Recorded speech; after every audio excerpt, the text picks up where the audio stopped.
Experience ko sa teacher, part 2.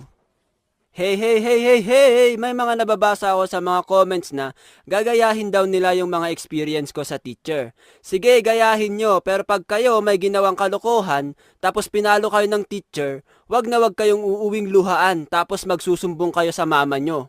Ma, pinalo po ako nung teacher namin. Tara po kay Tito Rapi. Huwag mong subukan. Subscribe! Sana all! First year high school ako nung ginawa ko to. Sa loob ng klase, may binubuong team para sa paglilinis ng classroom. Naka-schedule yun every Monday to Friday. Depende kung anong araw nakatoka yung grupo nyo. At kung sino ang tatakas sa paglilinis ay may parusa. Nung mga time namin, isang floor wax kada takas mo sa paglilinis. Ako naman na loko-loko, hindi ko pinansin. So every time na yung grupo namin ng maglilinis, ay lagi akong